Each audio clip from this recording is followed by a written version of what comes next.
Hello, welcome back to Aetheral Space 11.37, War for the Worlds Part 2. We are back. We are so back. Oh, there's a big smile on my face if you can't tell from the way I'm speaking. I'm very excited for what's to come. He loves the Supreme. I hate the Supreme. I hate him a lot, but I think he's written very interestingly. But we're not here for that. We're here to read, so let's just dive into it, okay? You don't need a freaking last time. As the Supreme flexed his muscles, basking in his restoration, his body shone in the sunlight.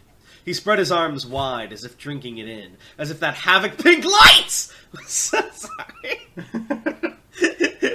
Is havoc pink a thing? In my mind it is. It's like solely for Havoc Moon, right?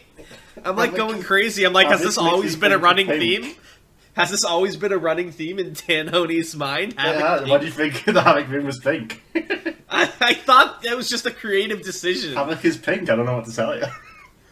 I'm looking up Havoc Pink right now. Hold on. Havoc Pink. Because this is bothering me. Fuck, you're right. Is it? Well, there's a brand called Havoc, and they have some really bright pink stuff. There we go. They know. They understand the shape of this world. Although I also do that. I love soaking in the sun, so the Supreme just like me.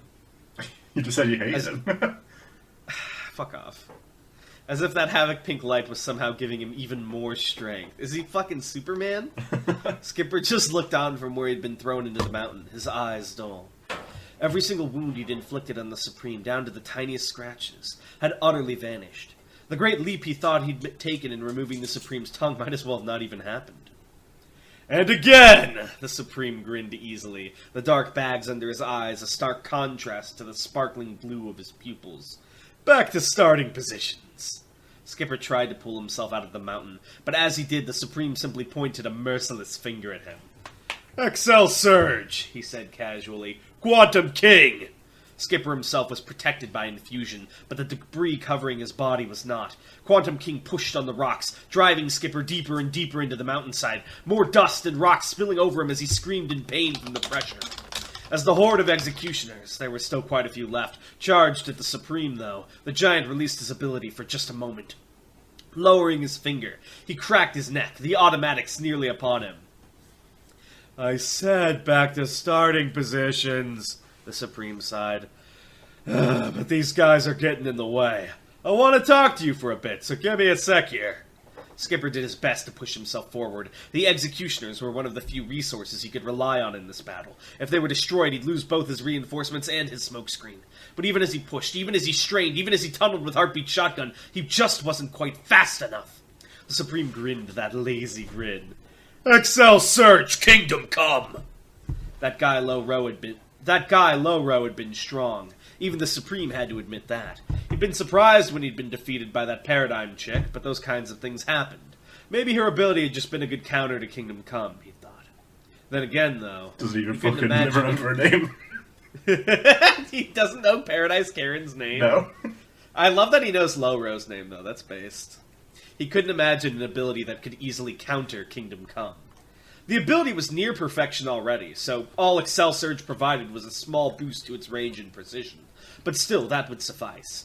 He had to admit, Esmeralda had pushed him with that last little maneuver. But the way he'd gotten out of it was now filling his head with new ideas. He was waking up again. He was alive again! The only thing spoiling it was that Zachariah Esmeralda had said, "There's nothing fun about this." The Supreme didn't mind maniacs, and brutes were beloved to him, but he didn't hold stock with liars. He needed to make sure they were on the same page before this went any further. It was important in a situation like this for people to understand each other. And these damn automatics were getting in the way of that. Kingdom Come reached out, seizing hold of all the dust in the area, and collected it into a sphere before the Supreme. It was pretty small, around the size of a cannonball, but heavy and dense enough that it could annihilate a skull if dropped. The Supreme tossed it up and down in his hand like a basketball, the executioners nearly upon him. You mean a baseball? No. Who tosses a basketball up and down their hand? Me. You dribble a basketball. You do? It's not bouncy, you can't dribble it.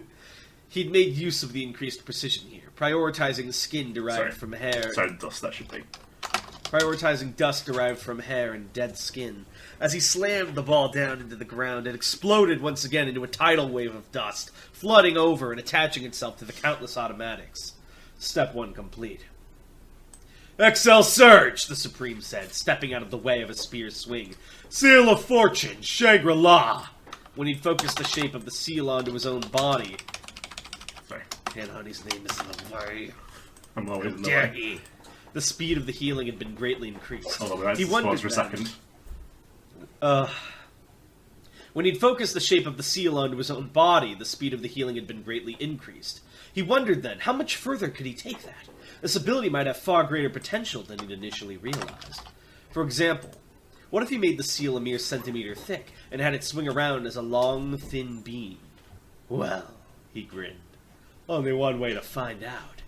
The golden light of Shangri-La appeared before him, immediately crushed and extended itself into the shape he desired, and swept the beam across the crowd of automatics. Obviously, it had no effect on the machines themselves. You couldn't heal metal and wire, after all. But what about the dust coating them? The result was grotesque. A web of indiscriminate flesh and hair, stretching between the automatics, connecting all of them together. You couldn't really say that the dust had been regenerated, but Shangri-La had done its best. An entirely new organism had been created to fill in the gaps, and then, lacking even the most basic qualifications for life, had immediately died. But that was fine. The fact that it had left a corpse was more than enough. Step 2 complete. The Supreme reached out and seized hold of the flesh strand before him, crushing the dull eyeball that had been protruding from that spot in the process. The executioners were tangled up, but they were still doing their best like good little machines, driving their drill spears into the Supreme's body and sending sparks raining down. That was fine, he could handle that. Right now, he was more interested in seeing how this worked out. "XL Surge," he growled. "Electric Advent then Rear!" Ordinarily, this ability would create a powerful familiar out of lightning and send it after the Supreme's enemies. But, strictly speaking, the part of the ability where he formed the body of Venrir wasn't necessary. He could just produce the lightning and stop there. And in this case, that was exactly what he needed. "Step 3, he grinned. "Complete." Bang! The lightning erupted from the Supreme's hand and, conducted by the web of flesh, fried the circuits of every single executioner.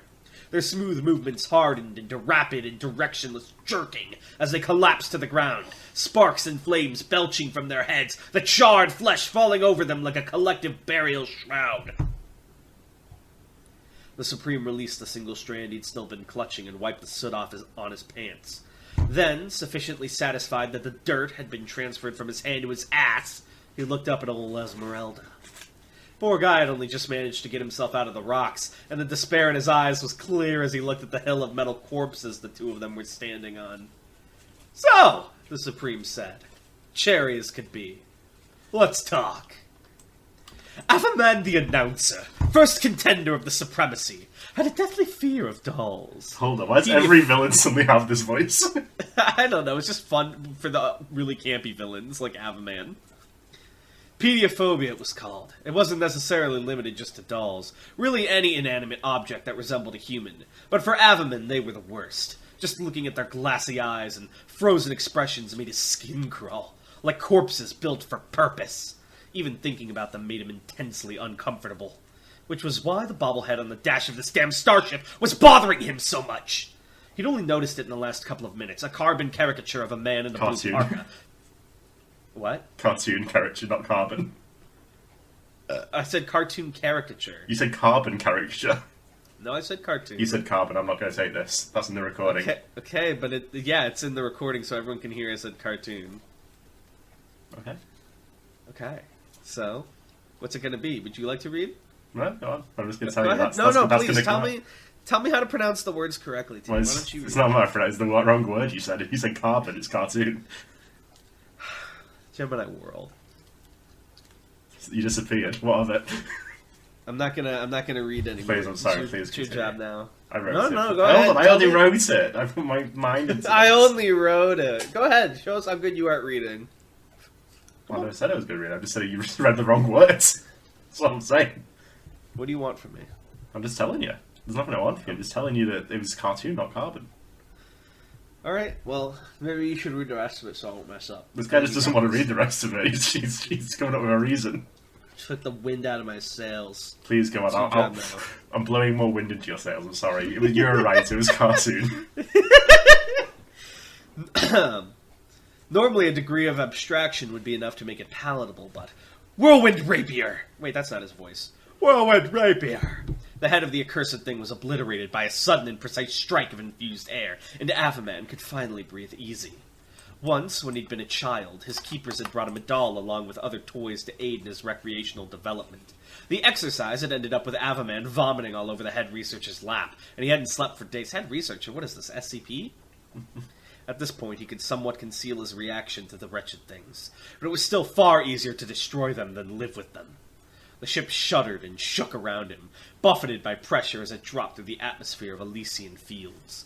Avaman already knew that this vessel would not survive the descent. That didn't matter. He would. Danger!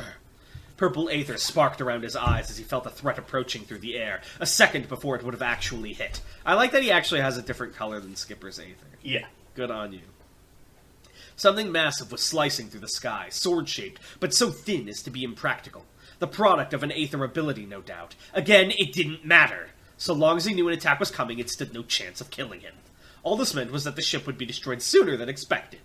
Avaman projected a membrane of air around himself, and at that same moment the starship was sliced in two. The dull metal of the vessel opened up, revealing the scorched forests and ruined grasslands of the world below. Avaman kicked downwards, blasting air out for propulsion as he plummeted down towards the planet proper, his air shield automatically insulating him against any threats. Give me a quick second, I need water. No problem. I forgot to get water beforehand.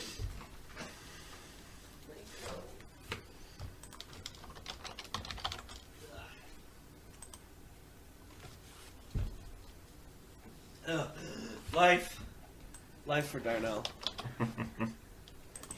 Thank you. That strike had clearly been aimed for Avaman himself, and so it meant that someone had seen him coming. Where had they gotten that information? Avaman hadn't checked in on what was left of the Tartarus, so clearly not there. Had some aether ability detected his approach? Still, it didn't matter. All that mattered was that Avaman reached God. It was certain that he'd be fighting nearby. This was the battle that he had longed for, after all. The battle that Avaman had never been able to give him, no matter how hard he tried. He'd be somewhere, facing off against a man called Skipper, demonstrating the power and fury of the Supreme. Before he hit the ground, Avaman elegantly shifted his body in midair, and a sphere of surging wind materialized under his feet, keeping him aloft.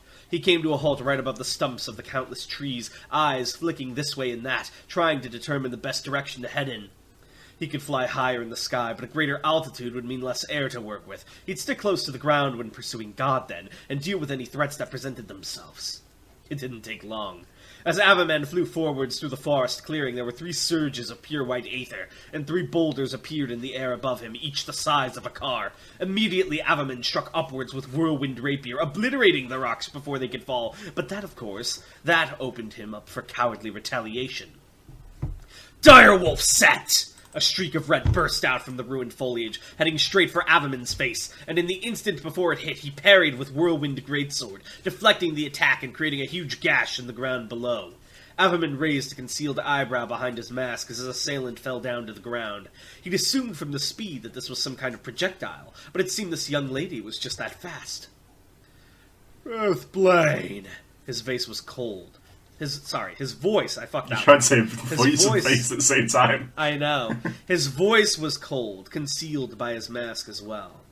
The girl herself picked up off the ground, baring her teeth and claws at Avaman, even after being repelled so violently.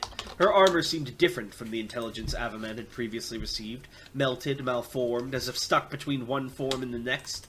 Impractical, to put it charitably. She didn't say anything, so Avaman continued speaking.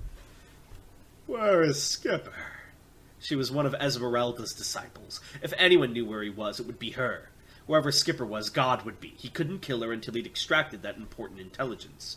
But, oh, how he longed to.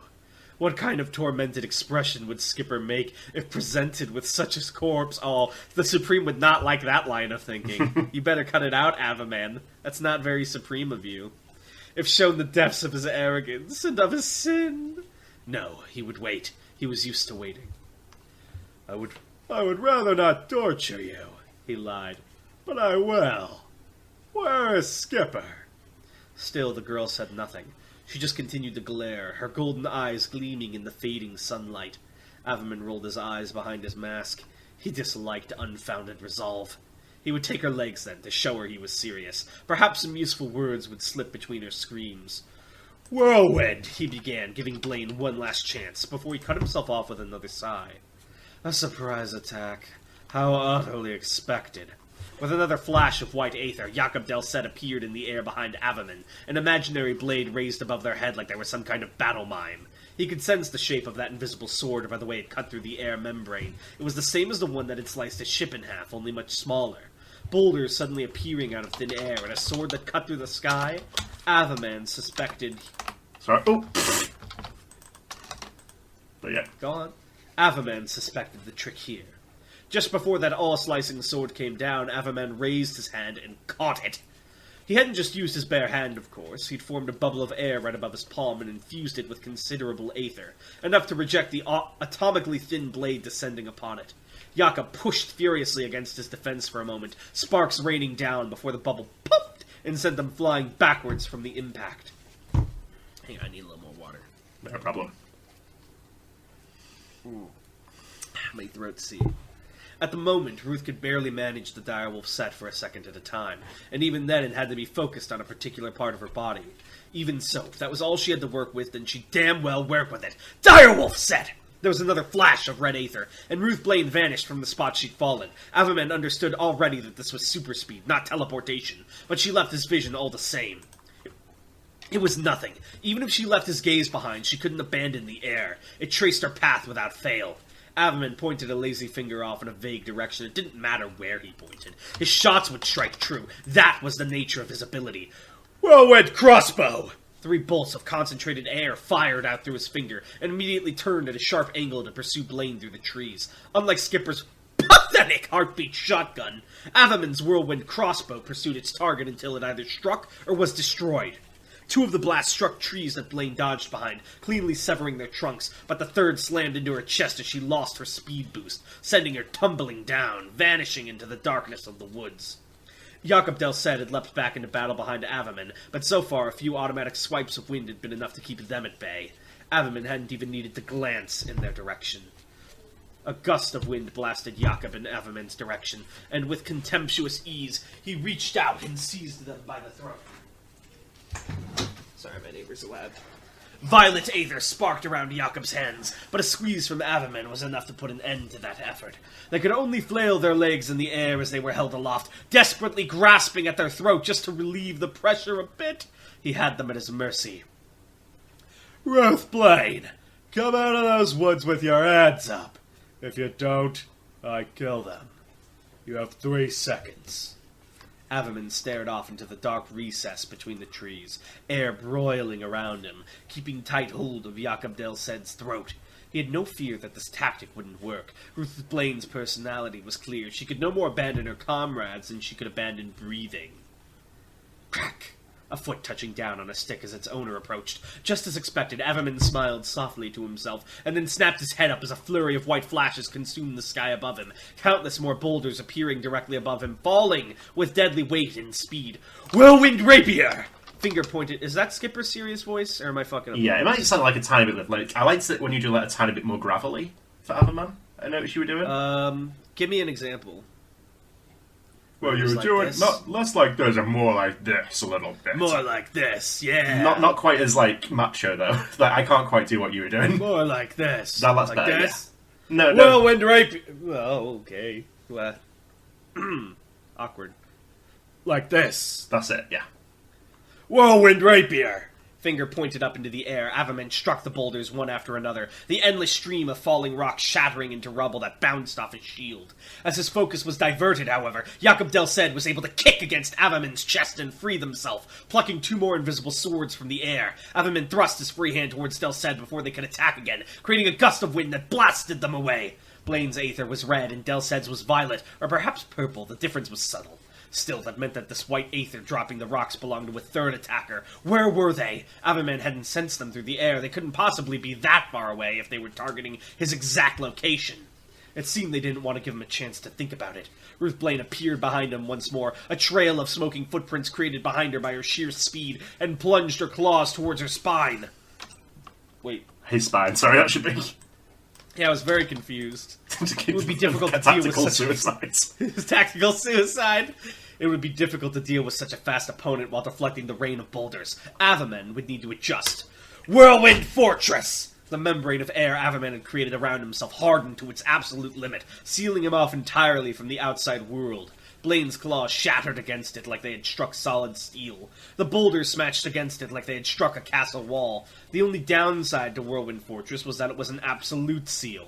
If Avaman used it for an extended period of time, he would run out of air within the bubble and surely suffocate. Fortunately, he only needed to use it for a moment here. Avaman released Whirlwind Fortress, and the membrane of air exploded into a burst of wind that blasted out in all directions. Ruth and Jakob went flying backwards. The course of the falling rocks was diverted, and, most importantly, that wind was fused with Avaman's aether, scanning everything the attack came into contact with. So, in effect, an aether ping that doubled as an attack. Avaman was looking for something in particular, tiny but extremely dense sources of aether. Whenever those boulders appeared, they'd been accompanied by a burst of pressure that had shook the trees around them. He'd seen something like that before. When he'd made his debut as a contender at the age of 10, and helped God vanish the Kingdom Moon Cult, he'd fought one of their followers that had been able to shrink parts of their own body. When the shrinking had reversed, there had been a similar blast of pressure. Apparently, it was something common to shrinking abilities. There! Right on the edge of his ping, Avaman found what he'd been looking for, the tiniest star of aether, with a texture unlike those of Blaine and Delced. Avaman turned his head, staring at the exact spot of the response, and knew that his prey could see him. Oh, man. This is like some Record of Ragnarok shit you're writing, and you don't even know it. His face twisted into an unseen and sadistic grin. "Found you," he rasped, pointing a single killer finger. White aether flashed, and an empty space was replaced by the user of the ability. A kid in a flat cap and little suit, antler nubs protruding from the sides of his head. His teeth chattered as he stared at Avaman, terrified. Avaman's eyes widened behind his mask, and he hesitated for a moment. A child? They'd brought a kid here? The whirlwind crossbow he'd been about to launch from his finger lingered there, unfired. Well, he supposed it would be beneath him to slay a mere child. He let the boy off easy with the flat side of his whirlwind greatsword, slamming him against a nearby tree. He slumped down to the ground, eyes falling shut into unconsciousness. No doubt that would teach him a valuable lesson about his foolish actions. I may be a contender, but I'm not a monster. Killed like 50 people on the way here. With that handled, Avaman turned his attention to his other two opponents. Since he'd sent Blaine and Delced flying off, they'd concealed themselves in the forest, no doubt waiting for an opening they could take advantage of. Avaman sighed. Such busy work. Well, if that was how they wanted to do things, he had no problems hunting them down. With a blast of air from his feet, Avaman launched himself into the darkness of the woods, and the games began. Oh, man, my fucking throat, dude. You might have to take over. No problem.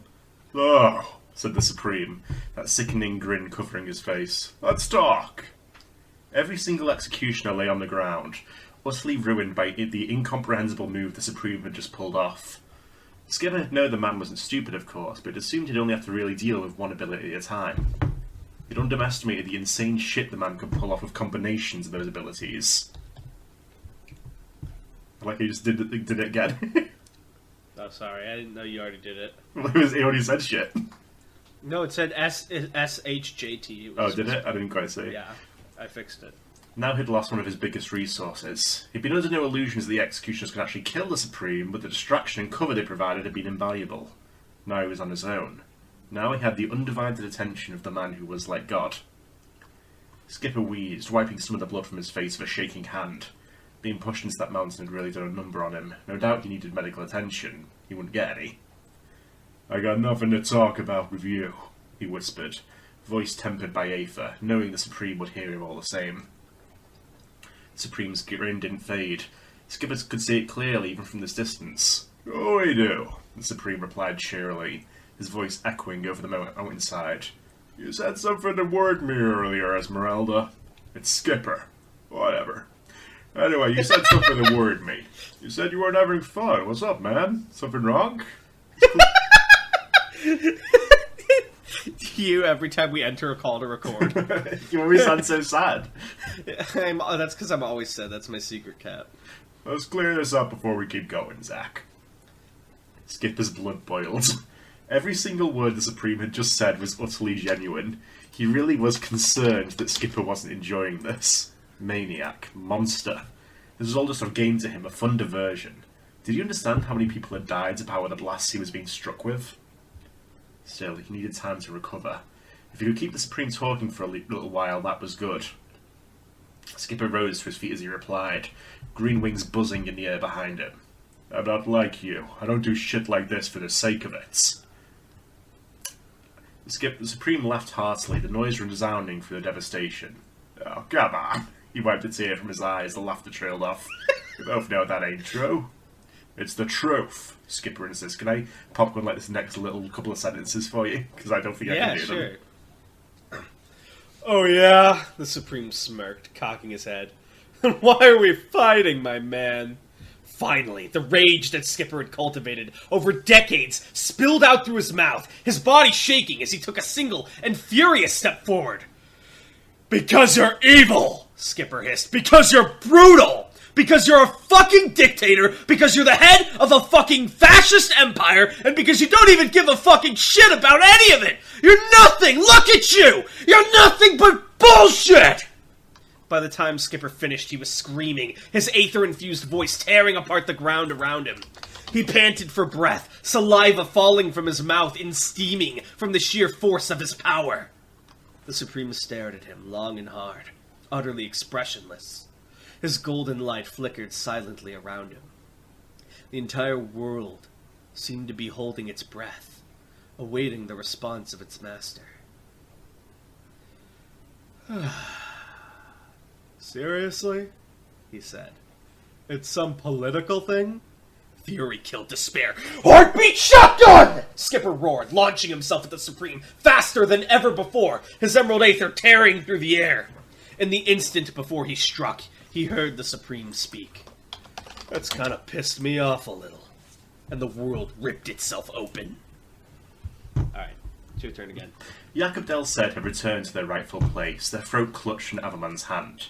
Averman's boots pressed down against the back of Ruthblane's head, forcing her face down into the mud. His purple cloak billowed in the wind behind him and flagged for his victory. It had taken him about a minute to corner and subdue them, a disgracefully long time. He'd have to eliminate all witnesses to it, all in good time. Speak, Averman demanded. Where is Skipper? Fuck you. He moved her face down in the dirt. The resistance in Blaine's voice went unchanged. If nothing else, Averman had to give her that. Skipper trained his dogs well. No, she's not a dog. She's a wolf. Why follow a fool like that? Averman sneered. A man defined by failure. He's failed before and he'll fail now. He isn't worth it. He isn't worth your devotion. You don't know anything, Ruth growled. He pressed her face into the dirt further, snarling as he leaned in. He isn't worth any of it. Any of this. Why does everyone care so much about that? Fucking hell. Tan? Oh, fucking hell. Oh, thank you. Oh no, we lost him.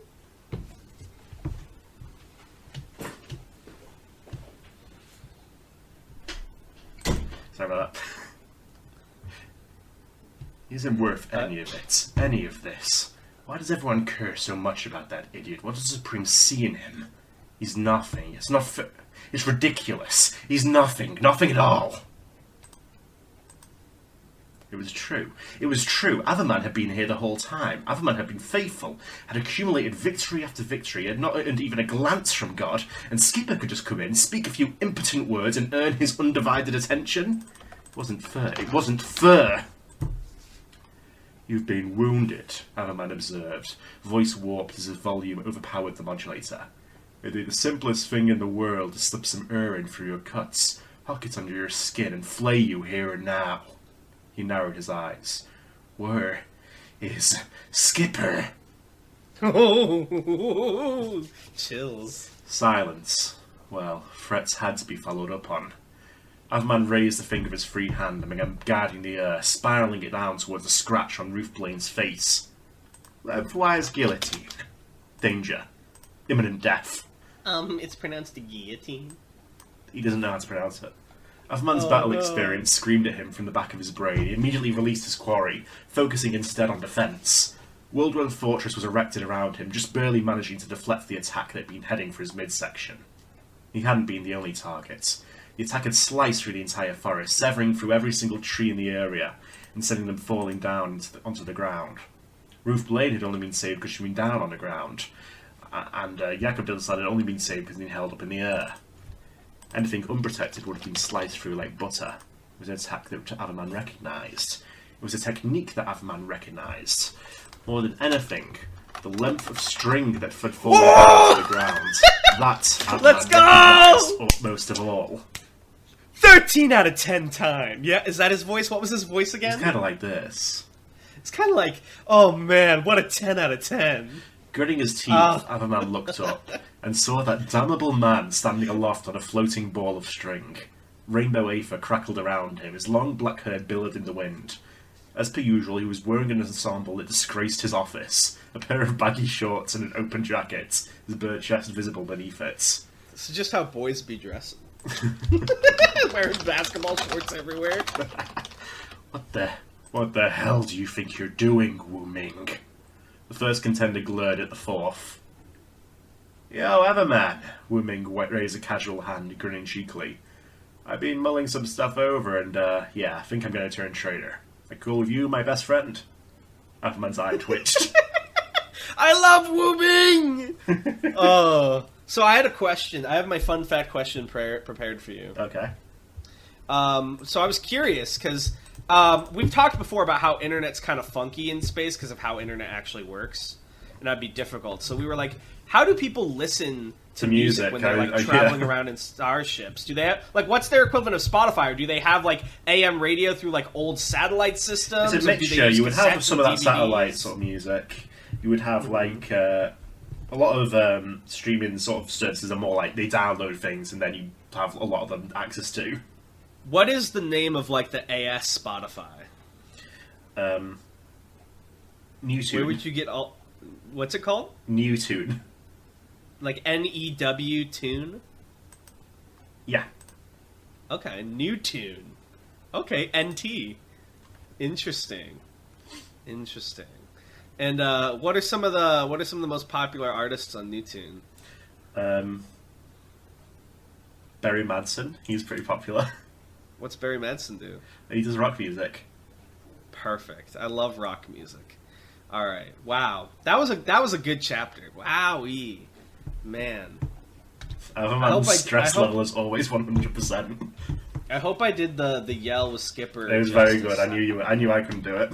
I always feel like I do the Skipper voice wrong every time I do it. I don't know why. Oh man, this was a good one though. Wowee. Is it safe to bet next one's War for the Worlds Part 3? Yeah, we're going to be in War for the Worlds for a little bit here. Oh man, the arc within the arc. Alright, well thank you guys for watching, and we'll see you next time. Bye!